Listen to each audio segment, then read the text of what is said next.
Hey everybody, it's your old pal CC Trubiak once again, and this is CC's Vinyl Closet. Here's where I just love listening to a lot of old classic country music on vinyl record, and then sharing the gospel of what I get out of it with you guys. So if the topic of Kenny Rogers interests you, well, find a comfy spot to sit for 10 minutes, turn up the volume, and get ready to enjoy the gospel of Kenny Rogers.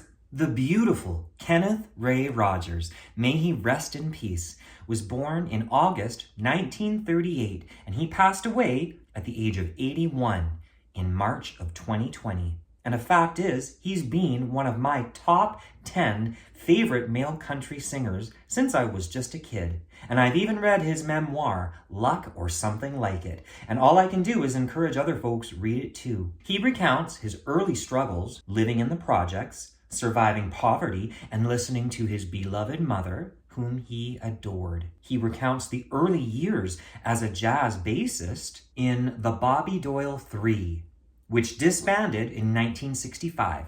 And in 1966, he was a part of the pioneering ensemble folk group, the New Christy Minstrels, playing double bass as well as singing. In 1967, he, along with Mickey Jones and Terry Williams, left that group to form The First Edition. Sorta a country rock band with some psychedelic pop influences.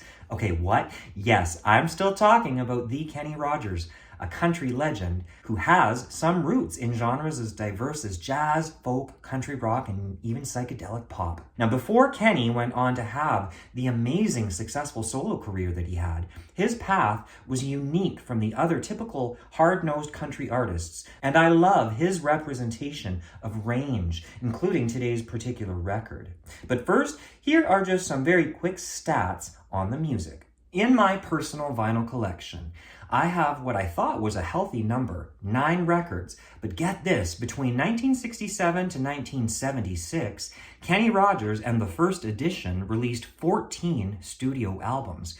And once Kenny went solo, he went on to release another 39 plus solo and duet albums between 1976 and 2022. Roughly 53 albums total in all of his years, and what range. Today, I'm featuring the earliest record that I have, called Kenny Rogers and the First Edition, Ruby, Don't Take Your Love to Town, released on Reprise Records in 1969, produced by Jimmy Bowen. This was actually the group's 4th album, and it was at this time when the members had undergone some changes. On this particular record, you have Mike Settle on rhythm guitar, vocals, and contributing songs. You've got original members Terry Williams on lead guitar and Mickey Jones on drums. Now, for those who don't know, Mickey Jones went on to become one of the premier singer-songwriters of the generation and an actor as well. You might even remember him. Replacing the original female vocalist, Thelma Camacho, was Mary Arnold. But last and never least was Kenny on bass guitar and vocals, and even writing a few songs. Kenny was 31 years old at the time in 1969, and this was the first album that featured his name front and center, now becoming Kenny Rogers and the First Edition.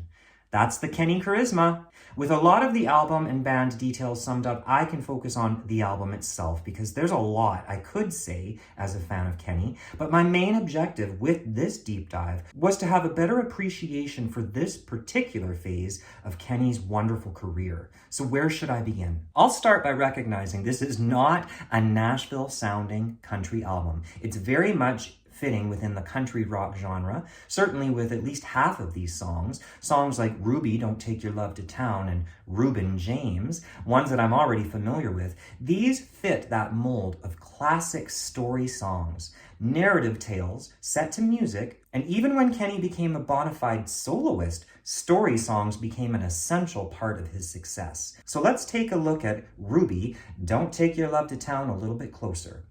This is the classic story of a paralyzed, bedridden war veteran who, while he understands the needs of his young wife, agonizes over her infidelity. This is such a tormented song. You've painted up your lips and rolled and curled your tinted hair. Ruby, are you contemplating going out somewhere? The shadow on the wall tells me the sun is going down. Oh, Ruby,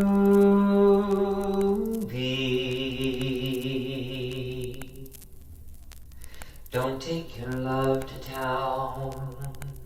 It wasn't me who started that old crazy Asian war, but I was proud to go and do my patriotic chore. And yes, it's true that I'm not the man I used to be. Oh, Ruby, I still need some company. It's hard to love a man whose legs are bent and paralyzed, and the wants and the needs of a woman your age, Ruby, I realize. But it won't be long, I've heard them say, until I'm not around. Oh, Ruby,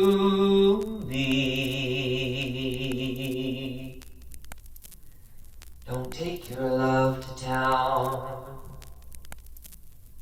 Ruby, Don't Take Your Love to Town is right up there for favorite songs of mine by Kenny, right along with The Gambler, Lucille, and Coward of the Country. Now get this, Ruby, Don't Take Your Love to Town was written by singer Mel Tillis, and Kenny's version with the first edition made it to number 9 on the Billboard Hot Country charts. I did not know that it had previously been recorded by Waylon Jennings in 1966, but for me, I always associate it with Kenny. Reuben James is yet another great example of those country folk rock narrative tales, but I should highlight the other aspect of the first edition's sound, which is a lot more, shall we say, folkier or psychedelic. Of course, they do Chris Christopherson's Me and Bobby McGee, but on songs like Good Time Liberator and Girl Get a Hold of Yourself, both co-penned by Kenny, you get something leaning a lot more towards psychedelic pop, if you will.